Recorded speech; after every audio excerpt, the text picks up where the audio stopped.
સુરતમાં 5000 રૂપિયામાં આધાર કાર્ડ બનાવનારાની ધરપકડ થઈ છે। 5000 રૂપિયામાં આરોપી બનાવી આપતો હતો આ આધાર કાર્ડ। બાંગ્લાદેશીઓના લોકોના આધાર કાર્ડ બનાવવા મામલે કાર્યવાહી કરવામાં આવી તો પાલઘરમાં સીએસસી સેન્ટર ચલાવતા ભૂપેન્દ્ર તિવારીની ધરપકડ થઈ છે। પીસીબી અને એસઓજીએ રેકેટનો પર્દાફાશ કરીને વિવિધ પોલીસ સ્ટેશનમાં ગુના દાખલ કર્યા છે તો બહાદુર નામના બાંગ્લાદેશીની પૂછપરછમાં આધાર કાર્ડ વિશે ખુલાસો થયો ત્યારે બહાદુર નામનો શખ્સ એજન્ટને બાંગ્લાદેશના 20000 રૂપિયા આપીને ભારતમાં ઘૂસ્યો હતો। કડિયા કામ કરતો બહાદુર મહારાષ્ટ્રના પાલઘરમાં સીએસસી સેન્ટર ચલાવતો હતો ત્યારે ઉત્તરાયણ પોલીસે આરોપીઓની ધરપકડ કરી વધુ કાર્યવાહી હાથ ધરી છે।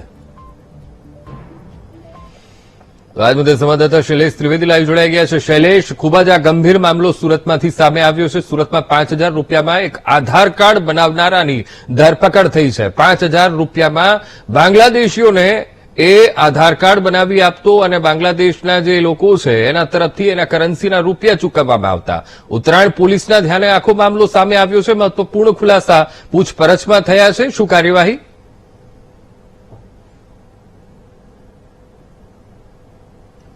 એસઓજી ક્રાઇમ બ્રાન્ચે આ સમગ્ર ઓપરેશન ગઈ તારીખ 1 પાર પાડ્યું હતું। 1 તારીખે એક બહાદુર નામના વ્યક્તિની ધરપકડ કરી તેની પાસે બોગસ આધાર કાર્ડ મળી આવ્યું હતું અને તેને ઉત્તરાયણ પોલીસને હવાલે કરવામાં આવ્યો હતો। ઉત્તરાયણ પોલીસે ગુનો નોંધી સમગ્ર ઘટનાની તપાસ શરૂ કરી હતી। તેમાં ખૂબ ચોંકાવનારા ખુલાસા થયા છે। ખાસ કરીને આંતરરાષ્ટ્રીય જે માનવ તસ્કરીનો મુદ્દો છે એ કંઈક ને કંઈક આની સાથે તાર જોડાયેલા હોય તેવું અત્યારે પ્રાથમિક રીતે લાગી રહ્યું છે।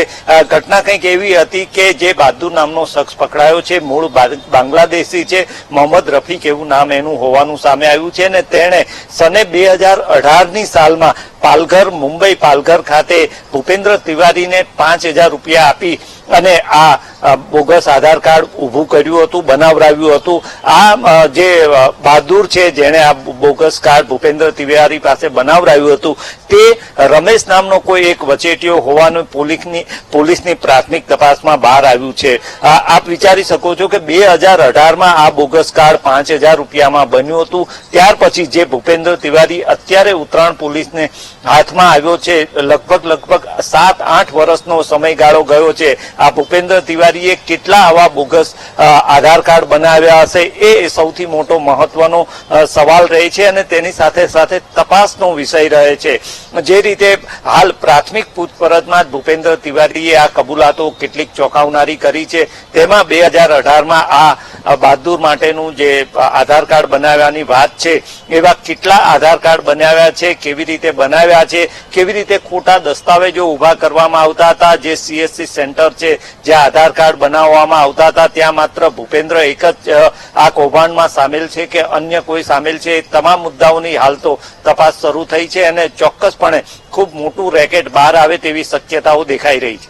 જી બિલકુલ શૈલેષ, સમગ્ર માહિતી સાથે જોડાવા બદલ આપનો આભાર।